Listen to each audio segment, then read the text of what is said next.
جاتے ہیں.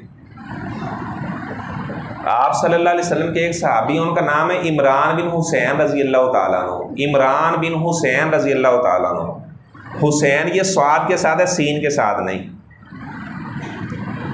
اچھا، انہوں نے ایک روایت بیان کی ہے، وہ دعا کے اندر بھی میں دعا کرتا ہوں کہ یا اللہ جو 70,000 خوش نصیب ہے جن کا تو نے حساب نہیں کرنا، ہمیں بھی ان میں شامل کر. یہ میں دعا کرتا ہوں. اس کے راوی حضرت عمران بن حسین ہیں.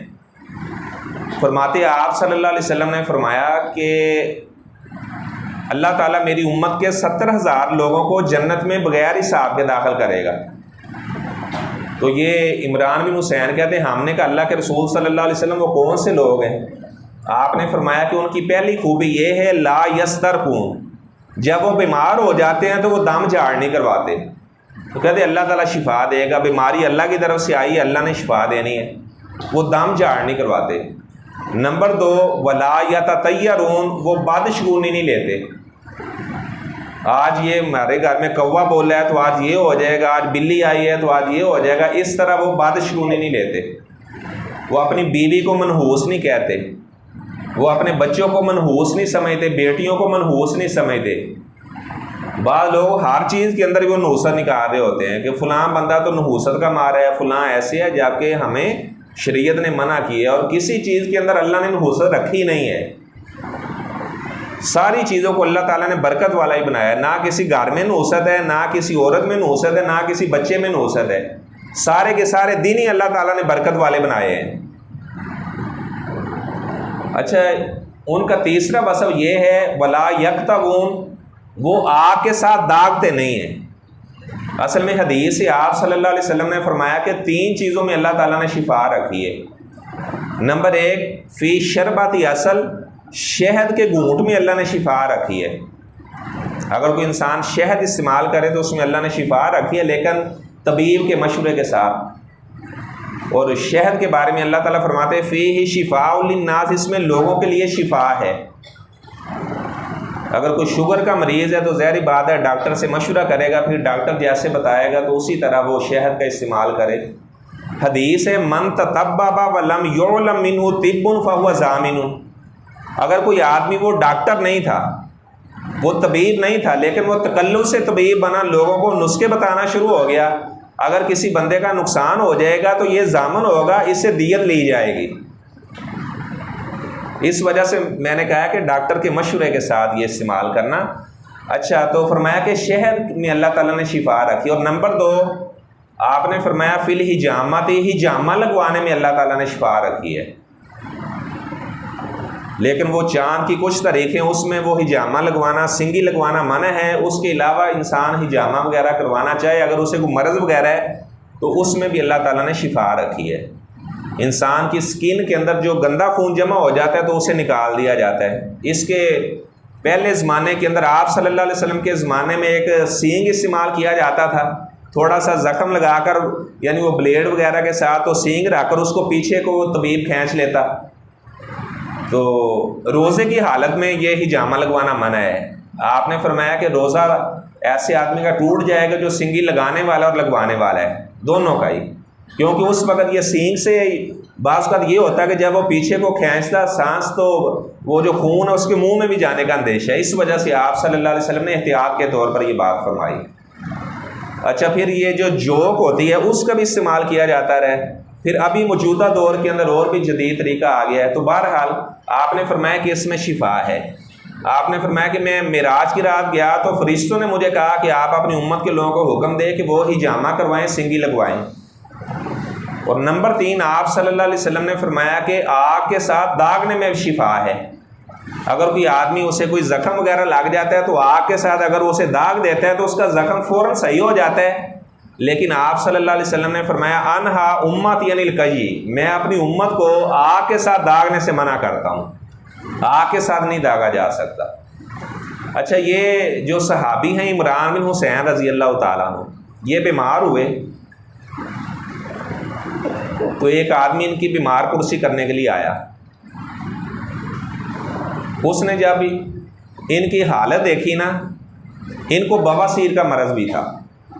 بخاری شریف کی روایت ہے کہ عمران بن حسین رضی اللہ تعالیٰ عنہ کانا یصلی متربیہ، جس طرح ہم چوکڑی مارنا جسے کہتے ہیں نا، یہ چوکڑی مار کر بیٹھ کر نماز پڑھا کرتے تھے۔ فرماتے ہیں مجھے بواسیر کا مرض تھا تو پھر مجھے اس طرح حکم دیا گیا کہ آپ اس طرح بیٹھ کر نماز پڑھ لیا کریں۔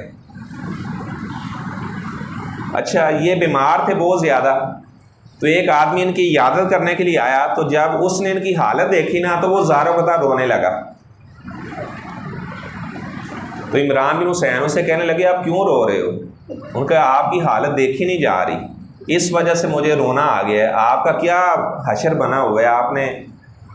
تو کہنے لگے میں آپ کو ایک بات بتاؤں، اگر آپ کو میری اندرونی کیفیت کا پتہ چل جائے نا تو آپ کبھی بھی نہ روتے بلکہ آپ ہنسنا شروع ہو جاتے۔ اس نے کہا جی آپ کی اندرونی کیفیت کیا ہے؟ کہنے لگے کہ اللہ کے فرشتے مجھے سلام کرتے ہیں اور میں ان کو سلام کا جواب بھی دیتا ہوں، فرشتے میرے دوست بنے ہوئے ہیں۔ کہتے اللہ کی قسم یہ جو مرض تو نے دیکھے، اگر اس طرح کے 1000 مرض بھی مجھے لگ جائیں لیکن جو فرشتوں کے سلام کرنے والی لذت ہے اس وجہ سے یہ جو بیماریاں ان کی میں پرواہ ہی نہیں کرتا۔ اور کہنے لگے کہ میری زندگی کے اندر کسی کو نہ بتانا کہ فرشتے مجھے سلام کرتے ہیں، جب میں دنیا سے چلا جاؤں تو پھر آپ کی مرضی، اگر آپ نے بتانا ہو تو بتا دینا۔ ان شئت اخبر الناس وان شئت، اگر آپ چاہے کہ آپ نہیں بتانا چاہتے پھر بھی آپ کی مرضی ہے۔ اچھا، بتانا میں یہ چاہ رہا تھا کہ اپنی وفات سے 2 سال قبل یہ بصرہ میں چلے گئے تھے، عمران بن حسین صاحب یہ بصرہ میں چلے گئے تھے۔ اچھا، بصرہ کے لوگوں کا بیان ہے کہ ہم نے عمران بن حسین سے بڑھ کر اللہ تعالیٰ کی ذات پہ توکل کرنے والا اور اللہ تعالیٰ کا ذکر کرنے والا، قرآن کی تلاوت کرنے والا ہم نے نہیں دیکھا۔ اچھا، یہ وہاں جا کر بھی ان کا مرض اسی طرح غالب آ گیا ان کے اوپر۔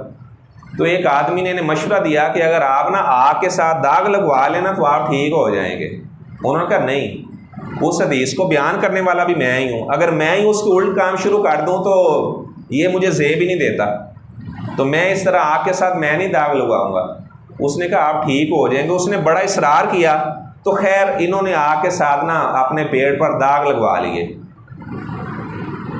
اس کے اگلے دن بعد ہی لوگ ان کی بیمار پرسی کرنے کے لیے آئے تو یہ زاروں قطار رو رہے تھے۔ ان کا کیا ہوا، آپ کیوں رو رہے ہیں؟ کہتے میں تمہیں منع کرتا تھا نا کہ مجھے آگ کے ساتھ نہ داغنا، آپ نے سارا کام ہی خراب کر دیا ہے۔ ان کا کیا ہوا ہے؟ ان کا اللہ کی قسم جو فرشتے مجھے سلام کرنے کے لیے آیا کرتے تھے نا، حدیث کے خلاف عمل ہو گیا، فرشتے مجھے سلام کرنے نہیں آ رہے۔ اس شرف سے میں محروم ہو گیا ہوں، جو فرشتے مجھے سلام کرتے تھے فرشتوں کا سلام ہی مجھ سے منقطع ہو گیا ہے۔ تو اگر کوئی انسان حدیث پر عمل کرتا رہے تو اللہ کے فرشتے دوست بھی بن جاتے ہیں۔ تو پھر لوگوں کا بیان ہے کہ اپنی وفات کے وقت انہیں ہم نے ہنستے ہوئے دیکھا اور یہ اونچی اونچی آواز میں وعلیکم السلام کہہ رہے تھے وفات کے وقت۔ تو کہتے ہیں ہمیں پھر اس وقت لگا کہ لگتا ہے دوبارہ پھر فرشتوں نے آ کر انہیں سلام کیا ہے، تو اس وجہ سے یہ فرشتوں کو سلام کا جواب دے رہے ہیں۔ لیکن بہرحال جب انہوں نے وہ داغ لگوا لیا تو پھر اللہ کے فرشتے نے سلام نہیں کیا کرتے تھے۔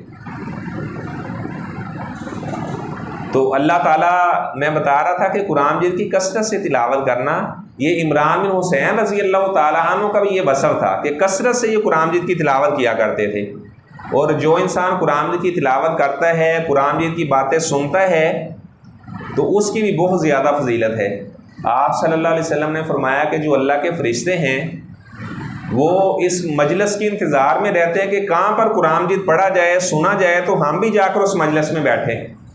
آپ صلی اللہ علیہ وسلم نے فرمایا کہ جس گھر کے اندر بھی قرآن مجید پڑھا جاتا ہے، لوگ قرآن سیکھتے اور سکھاتے ہیں، قرآن کا درس ہوتا ہے، تو آپ صلی اللہ علیہ وسلم نے فرمایا وہاں پر فرشتے بھی آ کر بیٹھ جاتے ہیں۔ جس طرح خطبہ جمعہ سننے کے لیے بھی فرشتے آتے ہیں، وہ لوگوں کے نام لکھ کر لے کر جاتے ہیں، جی فلاں فلاں جمعہ پڑھنے کے لیے آیا تھا۔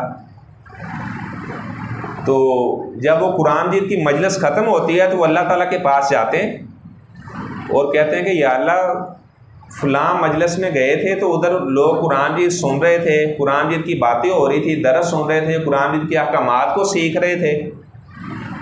تو ایک فرشتہ کہتا ہے یا اللہ ان میں ایک آدمی ایسا بھی تھا وہ ویسے ہی بیٹھا ہوا تھا، اس کا دل نہیں کر رہا تھا، تو بڑی بے چینی کی عالم میں وہ بیٹھا ہوا تھا۔ تو اللہ تعالیٰ فرماتے ہیں لا یشقا